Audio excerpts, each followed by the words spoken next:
अब हम C++ को यूज करके 2 नंबर की स्वैपिंग करेंगे विदाउट थर्ड वेरिएबल। हम थर्ड वेरिएबल को यूज नहीं करते हुए 2 नंबर की स्वैपिंग करेंगे। तो मैंने यहाँ पर हेडर फाइल लिया, हैश इंक्लूड आयोस्ट्रीम, क्या नेम पेस्ट लिया है।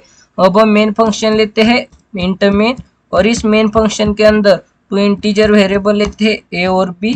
तो पहले हम यहीं पर वैल्यू असाइन कर देते हैं। तो पहले इस प्रोग्राम को समझेंगे, उसके बाद इसे यूजर से स्कैन करके लेते हैं। तो ए को 30 और बी को 20 असाइन कर देते हैं। उसके बाद ए में A plus B addition store कर देते हैं। उसके बाद B is equal to A minus B करेंगे। उसके बाद A is equal to A minus B कर देंगे।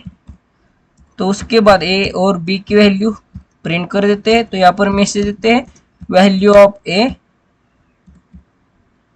और यहाँ पर प्रिंट कर देते हैं। उसके बाद बी की वैल्यू प्रिंट कर देंगे, और नई लाइन पर मैसेज प्रिंट होने के लिए स्लैश एन को भी यूज करेंगे। तो यहाँ पर भी मैसेज देते हैं वैल्यू ऑफ बी। तो इस प्रोग्राम को पहले हम रन करके देखेंगे, स्वैपिंग होती है नहीं देखते हैं, फिर इस प्रोग्राम को समझते हैं। तो यहाँ पर देख सकते हैं वैल्यू ऑफ ए 20 और वैल्यू ऑफ बी 30 प्रिंट हो चुका है, मतलब 2 नंबर की स्वैपिंग हो चुकी है। तो अब हम इस प्रोग्राम को समझते हैं किस तरह से 2 नंबर की स्वैपिंग हुई है विदाउट थर्ड वेरिएबल। तो यहाँ पर देख सकते हैं क्या किया हमने, ए में क्या स्टोर किया है, ए प्लस बी, मतलब 2 नंबर की एडिशन स्टोर की है। 30 प्लस 20 50 स्टोर हो गया है ए में।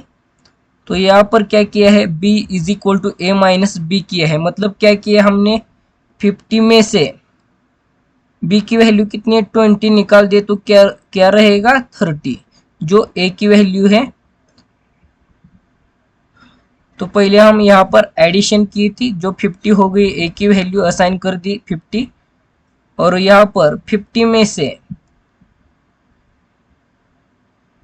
20 निकाल दे तो 30 रहेगा, जो a की वैल्यू है। तो यहाँ पर क्या हुआ है, b में a की वैल्यू स्टोर कर दिए है।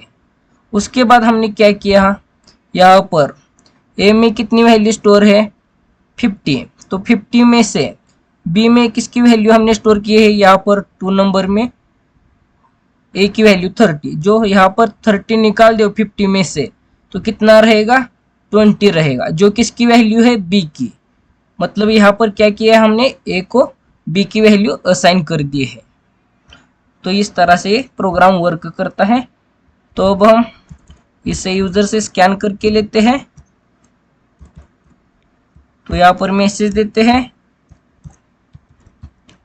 एंटर वैल्यू ऑफ ए। उसके बाद हम सीन ऑब्जेक्ट को यूज करके इस वेरिएबल को स्कैन करके लेते हैं। उसके बाद बी को लेंगे, हम सेपरेटली इसलिए ले रहे हैं क्योंकि प्रोग्राम इजीली समझ आ जाए, इसलिए एंटर वैल्यू ऑफ बी। उसके बाद सीन ऑब्जेक्ट से इसे स्कैन करके लेते हैं। तो देख सकते हैं प्रोग्राम हो चुका है। तो इसे अब हम रन करते हैं। तो ये सक्सेसफुली रन हो चुका है। तो यहाँ पर देख सकते हैं, तो यहाँ पर a की वैल्यू हम 50 देते हैं और b की वैल्यू 100 देते हैं। तो यहाँ पर देख सकते हैं b की वैल्यू a को असाइन हो चुकी है यहाँ पर, और उसके बाद a की वैल्यू 50 b को असाइन हो चुकी है, मतलब 2 नंबर की स्वैपिंग हो चुकी है विदाउट थर्ड वेरिएबल। फिर से इसे रन करते हैं और a की वैल्यू 400 और b की वैल्यू 900 एंटर करते हैं। तो देख सकते हैं इस तरह से 2 नंबर की स्वैपिंग हो चुकी है। हमने किसी भी थर्ड वेरिएबल को यूज नहीं किया है। प्लेसमेंट के समय जो टेक्निकल क्वेश्चंस होते हैं, कुछ इस तरह के क्वेश्चंस पूछे जाते हैं